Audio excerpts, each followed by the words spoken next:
कोई भी नदी किसी पत्थर को इसलिए गोल नहीं बना पाती है कि वो पत्थर से कठोर होती है, बल्कि वो पत्थर को इसलिए घिस पाती है क्योंकि वो लगातार बहना नहीं छोड़ती।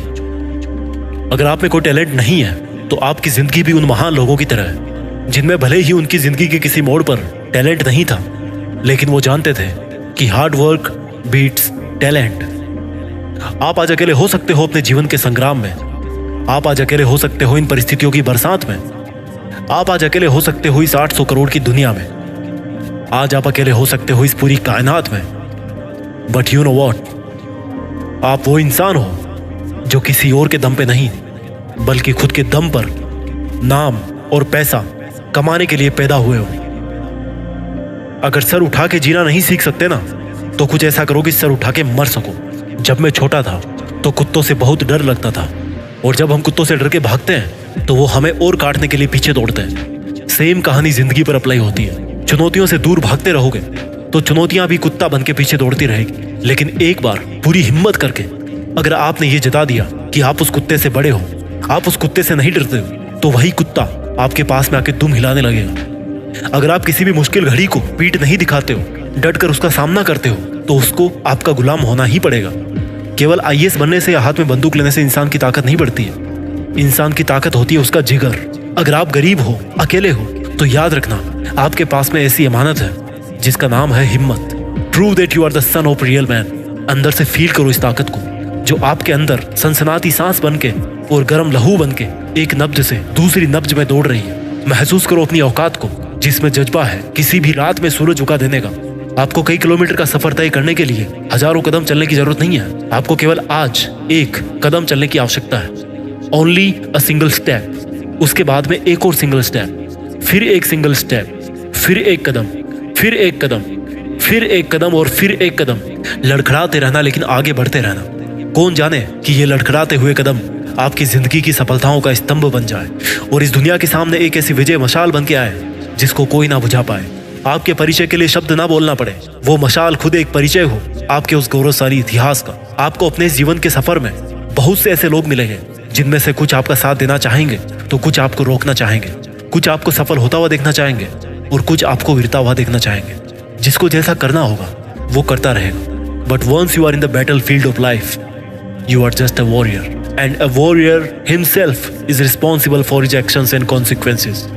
केवल वही योद्धा जिम्मेदार है अपने कर्तव्य के प्रति और उसके नतीजों के प्रति। जब आपको लगे कि आप चारों तरफ से घिर चुके हो, तब याद करना कि यही वक्त है मुश्किलों पर एक जोरदार प्रहार करने का। क्योंकि जब आपकी सारी समस्याएं एक साथ आप पर आक्रमण करेगी तो आपको उस अवसर को कभी नहीं छोड़ना चाहिए, क्योंकि आपके पास उस वक्त एक मौका होता है अपनी सभी समस्याओं को एक ही प्रहार में नष्ट करने का। जब आप हारने लगो तो याद करना यही मौका है एक बार और प्रयास करने का। जब आप गिरने लगो तो याद करना कि यही मौका है एक बार और उठने का। मैं जिंदगी जीने वाले हर इंसान को एक योद्धा कहूंगा, और जिंदगी के इस युद्ध में आप अपनी मुश्किलों के सामने जितने क्रूर बनोगे उतनी जल्दी विजय पर आपका हक होगा। शिकार और जिंदगी की कश्मकश में ज्यादा फर्क नहीं है। अगर हमने चुनौतियों को नष्ट नहीं किया तो चुनौतियां हमें नष्ट कर देगी। जो पहले जिसको हराएगा वही विजेता बन जाएगा। और यही युद्ध का भी पहला और आखिरी नियम है, प्लान योर लाइफ। जितनी सुनियोजित आपकी रणनीति होगी उतने सुदृढ़ आपके कंधे होंगे, और ये कंधे गर्व से भरने के लिए बने हैं। इस उम्र में झुक के बैठ जाना आप पर बिल्कुल भी सूट नहीं करता। जिस व्यक्ति का ऐसा गौरवशाली इतिहास बनने वाला हो, उस इंसान के लिए एक पल भी टाइम वेस्ट करना जस्टिफाइड नहीं है। अपनी समस्याओं से नजर हटा के दूसरी तरफ देखो। उन समस्याओं के सैकड़ों हल प्रतीक्षा कर रहे हैं कि आप उनमें से कोई एक चुनेंगे। अरे मैं तो भाग्यशाली कहूंगा उस इंसान को जिसने इतनी कम उम्र में दुनिया के इतने रंग देख लिए कि उसके सामने अब सब दूध का दूध और पानी का पानी नजर आ रहा है। जब जब आप उस मुश्किलों भरी अंधेरी सुरंग से गुजर रहे होते हैं, तब तब उस सुरंग के दूसरी तरफ एक श्वेत आकाश गंगा आपकी प्रतीक्षा कर रही होती है। समस्याओं की सुरंग के उस दूसरे छोर पर आपको उन सुनहरे सितारों से भरी वो चमक दिखेगी जो आपकी पूरी थकान को एक ही पल में नष्ट कर देगी। वहां पहुंचकर सबसे पहला विचार आपके मन में यही आएगा कि साली ये सुरंग थी तो बहुत काली, पर मैंने इसको पार करके दिखाया। और यहीं पर निकल के आएगी आपकी असली इंसानियत, वो इंसानियत जो अगर चाहे तो इस कायनात की हर बारीकी को और विशालता को झुकने के लिए विवश कर दे। आपको इस दुनिया का हीरो बनने की बजाय अपनी खुद की लाइफ का हीरो बनने की आवश्यकता है। रिवाज उल्टा है इस कायनात का। जितना खुद को बनाने में व्यस्त रहोगे उतने खुश रहोगे और उतने आगे बढ़ते रहोगे। लेकिन अगर एक जगह पर रुककर यही उम्मीद करने लग गए कि कोई आएगा और आपके थके हुए कंधों को पकड़कर बोलेगा कि चल मैं देता हूं तेरा साथ, तो इसकी संभावना बहुत कम है। मुश्किलें दूसरा बचपन होती है। पहले वाले बचपन में जब हम गिरते थे तो कोई हंसता नहीं था, ताली नहीं बजाता था, बल्कि उठाने के लिए दौड़ के आता था। लेकिन इस वाले बचपन में जब तुम गिरोगे तो उठना भी तुम्हें खुद ही पड़ेगा, क्योंकि उस वक्त लोग तो बहुत होंगे तुम्हारे चारों तरफ, पर कोई हंस रहा होगा, कोई खुश हो रहा होगा, और किसी को तो आपसे कोई मतलब भी नहीं होगा, और कोई अपनी खुद की ही चिंता कर रहा होगा। इसलिए अगर असली इंसान हो तो अकेले ही मुश्किलों के समंदर को पार करना सीखिए। अकेले रहकर भी अपना कर्म करना सीखिए, क्योंकि कर्म ही है जिनसे एक आम व्यक्ति महापुरुष की श्रेणी में आ जाता है। अगर मेरे शब्द सुनकर आपको ऐसा लग रहा है कि इन शब्दों की वजह से आप अपने आप को ताकतवर महसूस कर रहे हो, तो ये बात गलत है, क्योंकि मैं केवल आपको एक आईना दिखा रहा हूँ। आप जैसा भी महसूस कर रहे हैं, आप जैसा भी देख रहे हैं, वो आपका व्यक्तित्व है। This is the real version of you. और जिस तरह से आपकी इस छवि के जिम्मेदार आप हैं, उसी तरह से अगर आप बुरे रास्ते पर चलते हो और आपके साथ में बुरा होता है, तो इसके जिम्मेदार भी आप उतने ही हैं जितना जिम्मेदार आप अपनी अच्छाई के थे। इस ब्रह्मांड में जो सबसे चमकीला तारा होगा ना, उससे भी ज्यादा चमक हो सकती है आपकी। हो सकता है आपको मेरे शब्द काफी बड़े लगे, but this is the truth. हिम्मत कीजिए और आगे बढ़ते रहिए। और आने वाले समय में लोग आपकी कहानियां किस तरह से बताएंगे, इसके बारे में मुझे आज मत बताना।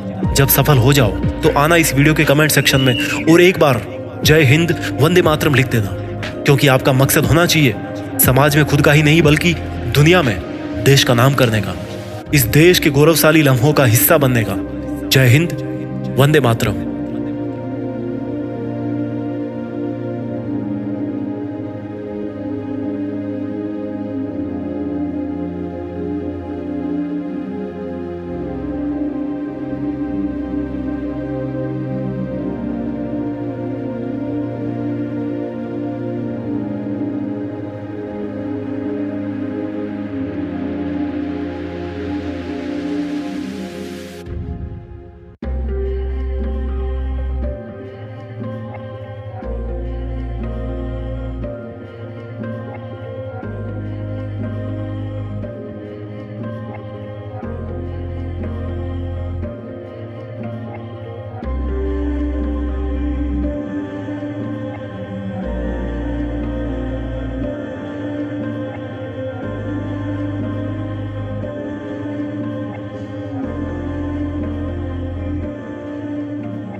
जीत फिक्स।